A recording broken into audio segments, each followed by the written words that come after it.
নমস্কার বন্ধুরা, কেমন আছেন সবাই? আমরা ভালো আছি, আশা করছি আপনারাও ভালো আছেন। রন্ধনে শাশুড়ি বৌমার বন্ধন পরিবারে আপনাদের আরও একবার স্বাগত জানাই। আজকে চলে এসেছি আর একটা নতুন রেসিপি নিয়ে। চিকেনের একটা সহজ রেসিপি বানাবো, কিন্তু খেতে দুর্দান্ত টেস্ট হয়। আপনারা ভিডিওটা স্কিপ না করে দেখতে থাকুন। তার জন্য এখানে দুটো মাঝারি সাইজের পেঁয়াজ আর একটা মাঝারি সাইজের টমেটো, বেশ কিছুটা রসুন, আদা, কাঁচা লঙ্কা, ধনেপাতা কুচি আর নিয়ে নিয়েছি বেশ কয়েকটা কাজু আর কয়েকটা কিশমিশ। এটার একটা মসৃণ পেস্ট আমরা রেডি করে নেব। অন্যদিকে আমরা এই দেখুন বন্ধুরা, ওইদিকে আমি কড়াইয়ে সর্ষের তেল দিয়ে ভালো করে গরম করে নিয়েছি। আর এদিকে 500 গ্রাম মতো চিকেন আমি ভালো করে ধুয়ে পরিষ্কার করে নিয়ে নিয়েছি।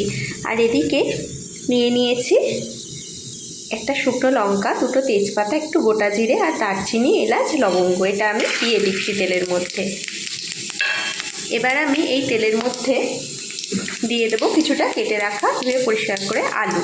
সে আলুটা আমি একটু এই ফোড়নের সাথেই লাল লাল করে ভেজে নেব, শুধু একটু লবণ দিয়ে।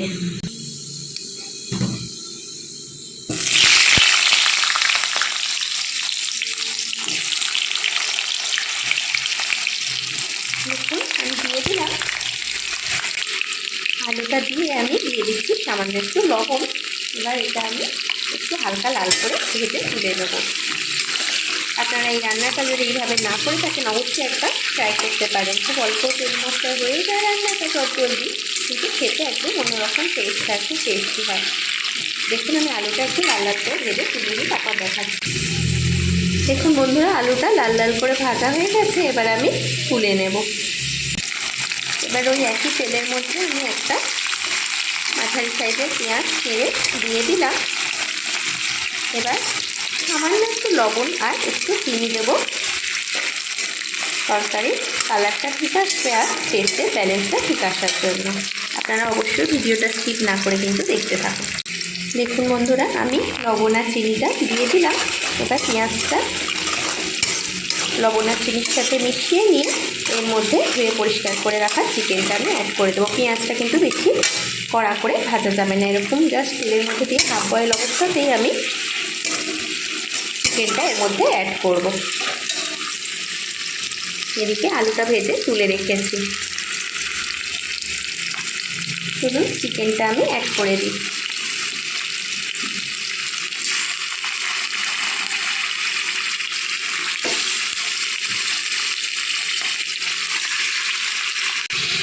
এবার আমি বেশ কিছুক্ষণ চিকেনটা তেলের মধ্যে নেড়ে নেবো আমি। দেখুন বন্ধুরা, চিকেনটা একটু নেড়ে নিলাম। এবার আমি এর মধ্যে দিয়ে দেবো ওই হাফ চামচ মতো গোলমরিচের গুঁড়ো। আপনারা ঝালটা আপনাদের স্বাদ অনুযায়ী ব্যবহার করবেন। আমি বাটা মশলা একটা কাঁচা লঙ্কা দিয়েছিলাম আর এখানে হাফ চামচ মতো গোলমরিচ অ্যাড করলাম। আমাদের যেহেতু গুঁড়ো লঙ্কাটা খাওয়া হয় না, তাই জন্য এইটা ঝাল দেওয়া হবে। এবার মশলার সাথে যেটুকু হবে ঝাল, আর কোনো কিন্তু আলাদা করে ঝাল এটা অ্যাড করা হবে না। এবার চিকেনটা বেশ কিছুক্ষণ আমি নাড়িয়ে ছাড়িয়ে এর মধ্যে অ্যাড করে দেবো কাশ্মীরি লঙ্কার গুঁড়ো 1 চামচ। এতে রান্নাটায় হলুদ যাবে না, তাই জন্য কাশ্মীরি লঙ্কাটা একটু বেশি দিতে হবে। চিকেনটা কিন্তু তেলের মধ্যে বেশ কিছুক্ষণ নেড়ে কাঁচা গন্ধটা আগে যাতে চলে যায়, সেই জন্য অপেক্ষা করতে হবে। দেখুন বন্ধুরা, চিকেনটা থেকে জল ছাড়তে লেগেছে। এবার আমি এর মধ্যে দিয়ে দিচ্ছি 1 চামচ মতো কাশ্মীরি লঙ্কার গুঁড়ো আর দিয়ে দিচ্ছি সামান্য একটু জিরে গুঁড়ো, ওই হাফ চামচ, আর তার থেকেও কম ধনে গুঁড়ো। এবার আমি মশলাটা ভালোভাবে মিশিয়ে নেব। দেখুন বন্ধুরা, চিকেনটা ভালো করে তেলের মধ্যে নাড়া হয়ে গেছে বেশ কিছুক্ষণ ধরে। চিকেনটা থেকে যতটা জল বেরোনো বেরিয়ে গেছে, এবার তেল ছাড়তে লেগেছে। এই পর্যায়ে আমি এর মধ্যে বেটে রাখা মশলার পেস্টটা দিয়ে দেবো। এর মধ্যে তো কী কী দিলাম আগেই দেখিয়েছি, আদা, রসুন, পেঁয়াজ, টমেটো, কাঁচা লঙ্কা, ধনেপাতা, কাজু আর কিশমিশ। এই পেস্টটা আমি এর মধ্যে এবার অ্যাড করে দিচ্ছি। দেখুন বন্ধুরা, মশলাটা দেওয়ার পর আমি এবার ভালো করে কষাতে থাকবো চিকেনটা, যতক্ষণ না মশলার কাঁচা গন্ধটা চলে যাচ্ছে। আপনারা কিন্তু অবশ্যই এই রান্নাটা একবার এইভাবে ট্রাই করবেন, খুব টেস্টি হয়। সত্যি বলছি, রুটি, পরোটা সব কিছুর সাথে খুব ভালো যায়। লুচি, ফ্রায়েড রাইস, গরম ভাতেও ভালো লাগবে প্লেন রাইসের সাথে, তবে ময়দার জিনিসের সাথে বেশি টেস্ট লাগবে। দেখুন বন্ধুরা, আমি বেশ কিছুক্ষণ ধরে কষিয়ে নিয়েছি চিকেনটা থেকে তেল ছাড়তে লেগেছে, কি সুন্দর একটা কালার চলে আসছে দেখুন।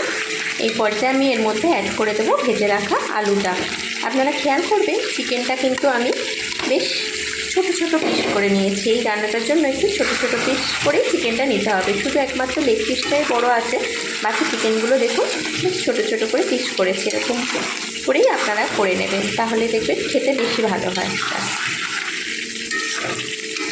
আবার বেশ কিছুক্ষণ নাড়াচাড়া করে নিয়ে এবার এর মধ্যে দিয়ে দেবো আমি আমার একটা স্পেশাল ভাজা মশলা। এর মধ্যে আমি সেটা 1 চামচ মতো অ্যাড করে দিলাম। এর মধ্যে আছে শুকনো লঙ্কা, তেজপাতা, গোলমরিচ, পাঁচফোড়ন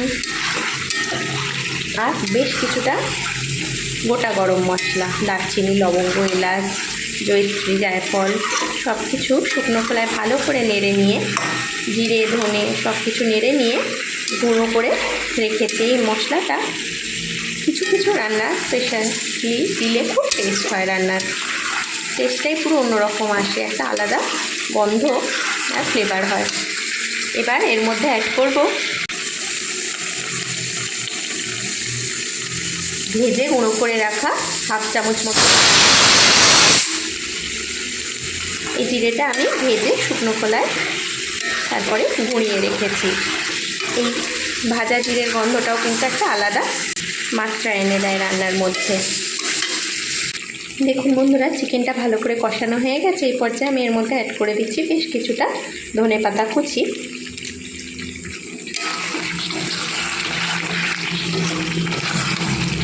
এরপর এর মধ্যে অ্যাড করব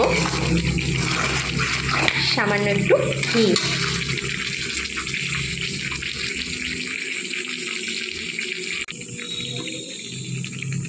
দেখুন আমি ঘিটা দিয়ে দিলাম।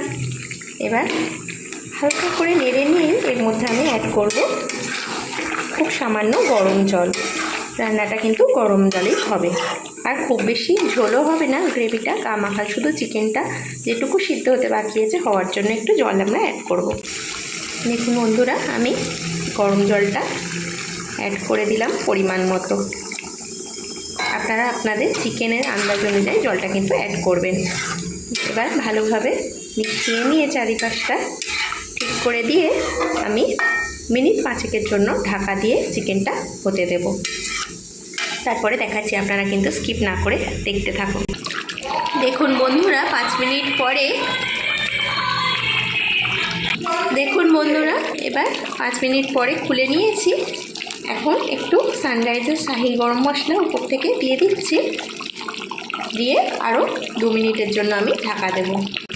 দেখুন বন্ধুরা, আমাদের চিকেন কাজু কারিটা একদম রেডি হয়ে গেছে পরিবেশনের জন্য। দেখুন তো কেমন হয়েছে, দেখতে তো হয়ই ভালো, আর খেতেও দুর্দান্ত টেস্ট, আর একটা আলাদা স্মেল হয় এটা চিকেনটার।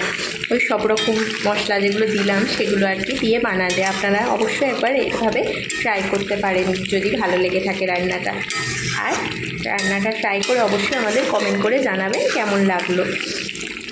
ভালো লাগলে লাইক, কমেন্ট, শেয়ার করবেন, সাবস্ক্রাইব করে নেবেন। ফেসবুকে আমাদের পেজটিকেও অবশ্যই ফলো করে নেবেন। ভিডিওটি এতক্ষণ ধরে দেখার জন্য আপনাদের অসংখ্য ধন্যবাদ আর অনেক ভালোবাসা। আজ তাহলে আসি, আবার দেখা হবে অন্য কোনো দিন অন্য কোনো নতুন রেসিপি নিয়ে। ততক্ষণ আপনারা ভালো থাকুন, সুস্থ থাকুন।